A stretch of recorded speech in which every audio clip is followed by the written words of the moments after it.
Blood oozed from Damon Brooks' forehead as his Jaguar plunged off Harborview Drive, sinking into the rain-swollen waters of East River. The shock of the crash felt surreal. One minute he was gripping the steering wheel through a blur of tears. The next, icy darkness consumed the cabin. "Hey, sir, wake up." The voice was faint, young, female. In the whirl of pain and cold, Damon blinked through bloody water. Two shadows moved outside his car, faces pressing to the glass. "Marley, he's drowning. Get the tool." Before we see what these girls do next, where are you watching from today? If this story grips you already, hit like and subscribe. This is just the beginning of a rescue that will turn lives upside down. Just an hour before, Damon was storming out of his office, CEO of one of Manhattan's top real estate firms, after being blindsided in a shareholders' meeting by his longtime partner, Cole. The betrayal stung. So he drove, fast, reckless, through the pouring rain, replaying every slight, every lie. The curve snuck up on him. His tires hydroplaned, and in seconds the guardrail shattered. Now, submerged and strapped in, he drifted between panic and paralysis. Meanwhile, under a nearby overpass, 13-year-old Marley Evans and her 9-year-old sister Naya were building a tarp shelter from discarded plastic and crates. Their world was made of concrete, whispers, and survival. But the splash of metal hitting water jolted them both to their feet. "Someone's in there," Marley gasped. She didn't wait. She ran. Nia caught up moments later, already scanning the riverbank. Her sharp eyes caught something useful, a broken spark plug. Ceramic, she knew, could shatter auto glass. She'd seen older kids use it. Without pause, Naya sprinted into the freezing water and struck the rear passenger window. The glass cracked. Once, twice, then shattered inward. Cold river water rushed to meet her hands. Inside, Damon barely registered the smash before fingers grabbed at him. "Unbuckle him," Marley's voice came through, tense but clear. The seatbelt resisted. His body slumped. The girls fought to free him, water climbing toward his throat. Marley kicked, twisted the belt's release, and finally it clicked. With both girls pulling, Damon slipped halfway through the window. His mind swirled with disbelief. Two soaked, shivering kids, one shouting his name, another holding his head above water. Were they real? Were they angels? With a final heave, they dragged him to the muddy shoreline just as the Jaguar disappeared beneath the surface. He coughed, choked, spat river water. Sirens wailed in the distance. "We need help," Marley shouted to no one in particular. When the paramedics arrived, their attention locked immediately on Damon, his bloodied face, soaked $1,000 suit, high-end watch still clinging to his wrist. "Sir, can you speak?" he croaked. "The girls, they saved me." The EMTs barely glanced at the sisters. "They involved in the crash?" one murmured. "No," Damon's voice sharpened. "They pulled me out. I'd be dead." The medics wrapped him in thermal blankets but offered only thin towels to Marley and Naya. Their suspicion lingered. Were these kids trouble? Homeless? Runaways? Still barely conscious, Damon rasped, "They come with me, or I don't go." The EMTs hesitated, unsure what protocol said about two muddy girls riding with the CEO to the hospital. "Sir, they saved my life," he repeated. "They stay." As the ambulance pulled away, Marley clutched Nia's hand. For the first time in weeks, someone powerful was fighting for them. The emergency room smelled of bleach and quiet judgment. As Damon lay semi-conscious beneath harsh fluorescent lights, nurses swarmed, hooking wires, checking vitals, whispering. But the girls, sopping wet, barefoot, shivering, stood like shadows in the corner, ignored. "They saved him," Damon repeated as a nurse tried to usher them out. "They stay." The head nurse hesitated, then leaned closer. "Sir, they're unaccompanied minors. There's protocol." "I am the protocol," he snapped. That stopped her cold. A young doctor stepped in. "Sir, you have a mild concussion and possible internal bruising. You should stay overnight." Number, discharge me. "Mr. Brooks." "I said discharge me and find dry clothes for the girls." The nurse raised a brow. "They're not family." "They are now," Damon said. His voice surprised even himself.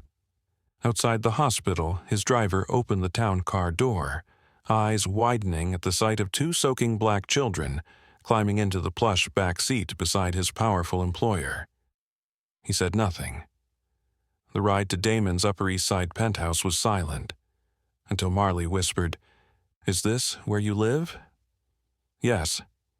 "All by yourself?" Damon hesitated. "Not tonight." When the elevator opened to the 25th floor, the girls stepped onto hardwood floors so polished they reflected the chandelier. Naya clutched Marley's hand tighter. "I'll get towels," Damon murmured, trying to ignore the unease in their eyes. Later that night, they sat in his sleek, modern kitchen, granite counters, stainless steel everything, eating grilled cheese sandwiches made by a baffled private chef who'd been called in last minute. Marley ate quickly but warily. Naya devoured hers with wide eyes. "This is the best food I've ever had," she whispered. "You've had grilled cheese before, right?" Damon asked. Naya shook her head. "Not warm." The words made something in Damon ache. After they were showered and in borrowed robes, Marley asked the question that had hovered since the riverbank. "Why are you helping us?" "You saved my life. But most people wouldn't care. I'm not most people." She studied him, unconvinced. "We don't steal," she said suddenly. "We're not like they think." "I know." Silence. "We'll be gone by morning," she added. "You don't have to leave." Marley's eyes hardened. "Everyone says that." Until they don't. Damon couldn't sleep. His penthouse, usually a haven of clean surfaces and silence, now held the echo of small footsteps and big truths. He walked past the guest rooms he'd assigned to the girls. They were empty. Following a faint rustle, he found them curled in a hallway closet, wrapped in towels and couch pillows. Naya sleeping soundly against Marley's shoulder. He didn't disturb them, but he didn't walk away either. He sat down outside the door and listened. In her sleep, Naya murmured, "Don't let them take us again." Damon's chest tightened. He had questions about where they came from, who had failed them. But for tonight, the only truth that mattered was this. These girls had risked everything to save a man who didn't even see them coming. Now it was his turn. To see, to protect, to not look away. Morning light spilled through the floor-to-ceiling windows, golden against white marble floors. Damon stood in his tailored robe, sipping black coffee, watching two small figures on the terrace. Marley was showing Nia how to fold paper cranes from napkins. She was teaching her sister peace, Damon realized, even in a world that never gave them any. He turned as his assistant, Renee, arrived, sharp suit, sharper eyes. Her gaze flicked immediately to the girls. "Are those guests?" she asked, tone flat. "They saved my life," Damon replied. "Right," she said carefully. "Of course." She didn't believe him. He could feel it in the air, the calculation behind her eyes. Liability, optics, public relations, disaster. "They're staying," Damon added, daring her to object. She didn't, not yet. By noon, the story was already spreading in quiet circles. Brooks rescued from river by two homeless girls. Social media hadn't caught it, yet, but in corporate circles rumors moved faster than fact. "Are they his?" some whispered. Street kids? Must be a stunt. Even Damon's doorman, who had greeted him for years with practiced deference, hesitated when he returned from errands that afternoon. His glance toward the girls was loaded. Sir, should I notify building management? Damon stiffened. For what? No offense, just some tenants may have concerns. I pay for 3 floors, Carlos. I am building management. Inside, the unease hadn't gone unnoticed. Marley caught every flicker of doubt in every adult's face. She'd seen those looks before a social worker labeled them difficult, before they were pulled apart and shuffled like burdens no one wanted to carry. That night, as Nia slept on a sofa too soft to feel real, Marley stood at the penthouse balcony beside Damon. Do you really want us here? She asked. Yes. Even if everyone else doesn't? Damon turned. Her eyes were too old, her shoulders too tight. I'm learning, he said quietly, that everyone else is usually wrong. Marley didn't smile, but her eyes softened just a little. The following morning, Renee returned with a social worker from the city. I didn't approve this, Damon growled. She was alerted by the hospital, Renee countered. We're already on a timer. The woman's tone was clinical. Are you their legal guardian? No. Then you're harboring minors. They're not criminals. Maybe not, she replied, flipping through her file. But they're not safe here either. You think the streets are safer? I think structure is safer. Process. The system. Marley entered the room just as the woman said it. The system. She flinched. Nia peeked from behind her, eyes wide. No, Damon said flatly. They stay. File whatever paperwork you want, but they're not going anywhere. The woman frowned. You're obstructing procedure. Damon stood taller. I'm protecting children. After the social worker left, Renee cornered him.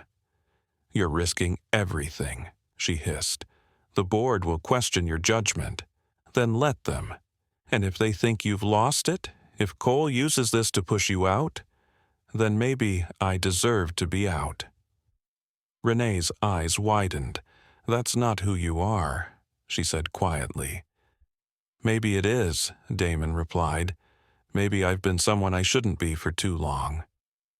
That night, Marley approached him in the kitchen. You stood up for us. I meant it. We don't need saving. I know, she hesitated. But we need a chance. Damon nodded. Then let's build that. Damon stared at the email glowing on his tablet. Subject line. Proposal to remove CEO, board urgent. Sent by Cole, his partner of 15 years. The message was polite, calculated, dangerous. He barely heard the soft clink of porcelain behind him until Marley's voice cut through. Why do they want to get rid of you? He looked up, startled. She'd crept in silently, holding a half-empty mug of cocoa. Damon sighed. Because I'm not playing by their rules anymore. You mean, because of us? Number because of me. She raised an eyebrow. I built a company that rewarded people who looked like me, he said. I didn't ask questions, didn't notice who wasn't being let in. And now you do? Now I do. Later that day, Damon found Nia in his home office, surrounded by wires, tablets, and the disassembled guts of a $15,000 coffee machine. She didn't flinch when he entered. I fixed it, she said proudly, pointing to the restored unit now humming softly. He blinked. You what? It was overheating. The thermocouple was backwards. You know this? She shrugged, sheepish now. Mom used to build stuff, showed us how. Damon crouched beside her. What kind of stuff? Code, security, signals. She said machines don't lie, people do. He stared at the wiring she'd repaired, the toolkit she'd improvised from his drawers, the makeshift schematic she'd sketched on a placemat. "You could build your own company," he murmured. She grinned. "Someday." That night, while Marley sketched in a corner, Damon dug through online archives, digging into the name Nadia Evans. Their mother. What he found stopped his breath cold. MIT, published papers, early AI architecture, then nothing. A sudden silence in her digital trail until a complaint buried deep against a company he'd once invested in. Discrimination. Dismissal. Denial of credit. He recognized the signatures on the file. Cole's name among them. His blood went cold. He clicked faster, deeper, finding internal memos, patents reassigned, emails where her ideas were adjusted, then monetized. She'd been erased. The next morning, Marley caught him looking at her sketch pad. Instead of pulling it away, she let him see. Each page was a story. Underpasses drawn with precision. A woman's silhouette in hospital light. 2 girls on a city bus. A man, him, at the edge of a river. "You remember everything?" he asked. "I remember what hurts," she said. Then, after a pause, "She died because they didn't believe her." Damon swallowed. "I believe you." Marley nodded, but her eyes didn't soften. Not yet. Later that day, Damon stormed into a boardroom downtown. Cole was already there, smug in his seat. "You're early," Cole said. "I found Nadia Evans' file," Damon said. "You buried it." Cole's smile flickered. "Ancient history." "You stole her work, then pushed her out." "She wasn't compatible." "She was brilliant." "And unmarketable," Cole snapped. "Single mother, black, not boardroom material." Damon's voice turned icy. "Her daughters saved my life. One rebuilt my security system overnight. The other sees the world better than anyone on our design team." Cole's face tightened. "They're children." "They're the future," Damon replied. "And you're obsolete." Back at the penthouse, Marley waited on the balcony. When Damon returned, he placed 2 envelopes on the table. New names on 2 patents, one for your mom, one for Naya. Marley didn't speak, but she sat beside him, and this time she stayed. Rain tapped against the windows like restless fingers as Damon paced the length of his office. His legal team was buzzing, documents flying, coffee brewing, printers humming. But his focus was on one thing: protecting the girls. "Victor's pushing for a court order," his attorney said. "He's framing you as emotionally compromised, unfit to be a guardian." Damon laughed bitterly. "Of course he is." "They're pulling child services into it." "He'll weaponize the system because he knows it's already biased," Damon muttered. "Can we prove motive?" Damon opened his laptop and played the recording from his confrontation with Cole. Black, not boardroom material. That would do.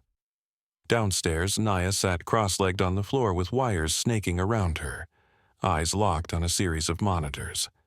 "Someone's probing the network," she said casually. Damon leaned in. "What kind of probe?" "Outside signature, masked. They're trying to map your internal systems, security, email, patent servers." She tapped furiously. "They're good, but not good enough." "Can you trace it?" Naya smirked. "Already did." The screen blinked. "Origin. Brooks Holdings. Server. 7B. User, vCole exec." Damon's jaw clenched.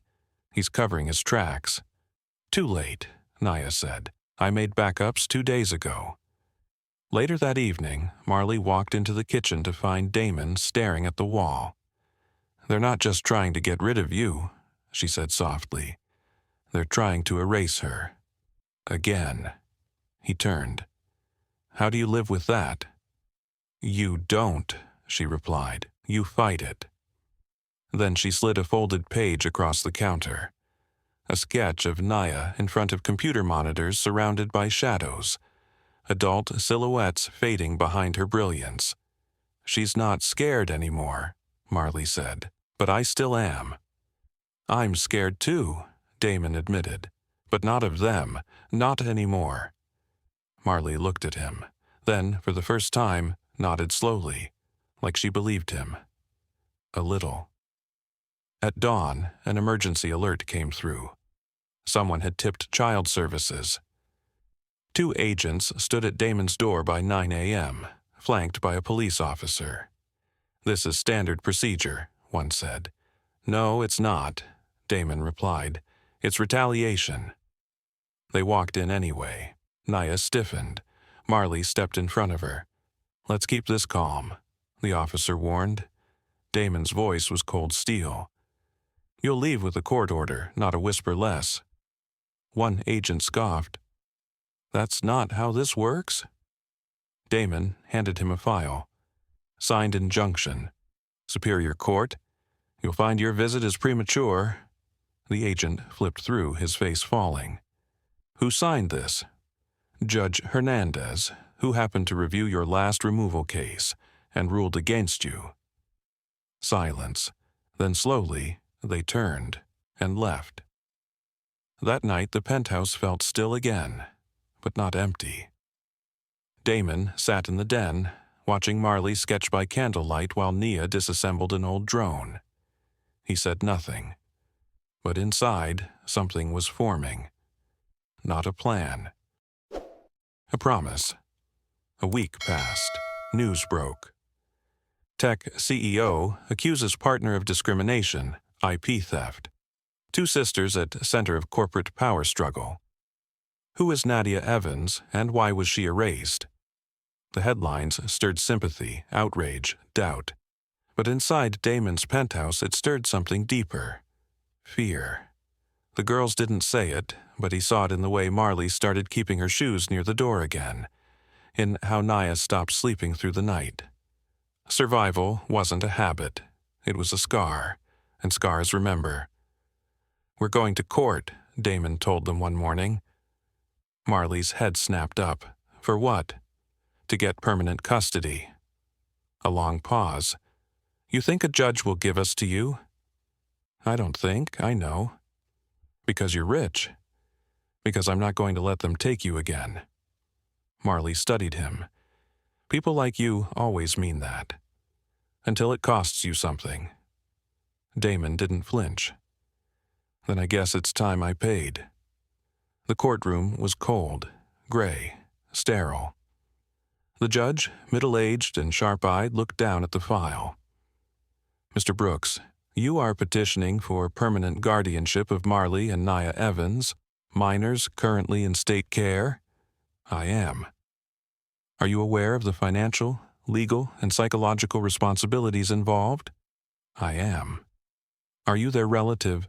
"No." The judge paused. "Then, why?" Damon stood. "Because I owe them my life. Because their mother was wronged by my company. Because every system they've passed through failed them." He turned to Marley and Naya. "And because I want to be the first one who doesn't." The courtroom was silent. Then Marley stood up. "We don't need a savior," she said. Her voice didn't shake. "We need someone who listens." The judge looked at her. "Do you want to stay with Mr. Brooks?" She didn't answer right away. Then she looked at Naya and said, "Yes." That night they didn't go back to the penthouse. They went home. Because for the first time, that's what it felt like. Days later, Damon stood before the Rich Tech board. Behind him, screens flickered to life. Documents, audio clips, code histories. Proof of Cole's decades-long suppression of minority talent. Evidence of reattributed innovations. Unpaid royalties, internal emails. He didn't raise his voice. He didn't need to. When he finished, he simply said, "You have 2 choices. Fix this company, or watch it fall." The vote was unanimous. Cole was removed. Investigations began, and Damon, he didn't feel like a hero. He felt responsible. That evening, Marley handed him a new sketch. It showed him standing beside her and Nia, not as a rescuer, but as a student. Learning. Finally. 1 month later, the Rich Tech atrium was filled with a quiet, watching crowd. Cameras flashed, reporters whispered. A single plaque gleamed on the wall. In honor of Nadia Evans, visionary, innovator mother. Below, etched in metal, let no contribution be erased. Let no brilliance go unseen. Damon didn't speak first. He let Marley. She told us machines tell the truth, but people don't always listen, Marley said softly, hands clasped behind her back. Today, someone finally did. Applause rippled, low and real. Nia stood beside her, gripping a prototype tablet she'd helped design. She didn't smile. She didn't have to. She'd earned her space here. That afternoon, the three of them sat in their now lived-in kitchen, plates from breakfast still on the counter, Nia tinkering with a wireless module, Marley sketching city skylines with new hope in her lines. Damon scrolled through messages. Universities were asking for Nia. Art schools were asking for Marley. Talk shows, podcasts, think tanks. But they weren't rushing. They were resting. Did you ever think, Damon said suddenly, that we'd all end up here? Marley didn't look up. Every day. Damon raised an eyebrow. You just didn't see it yet, she added. That weekend, they visited Nadia's grave, this time with flowers and folded cranes made from Rich Tech stationery. As Nia placed them on the headstone, Damon watched her. Not as someone broken, but as someone becoming. Marley knelt beside her. We'll be all right, Mama. Then she glanced up at Damon, and so will he. Weeks passed, then months. Damon's penthouse no longer echoed with silence. It was filled with arguments about cable management, laughter over burnt pancakes, midnight debates about AI ethics and pop music. A home, real, imperfect, and warm. On the anniversary of the crash, they returned to the riverbank. Damon stood with his hands in his coat pockets, staring at the water. I still don't know why you saved me, he said. Nia shrugged. Because you needed it. Marley added, and because someone once didn't believe her. We weren't going to make the same mistake. Damon nodded, eyes glassy. Then Marley pulled out a folded paper from her jacket. It was a sketch, the three of them, on that riverbank. But this time, Damon wasn't in the car. He was holding their hands. People change, she said. He looked at her and whispered, because you made me.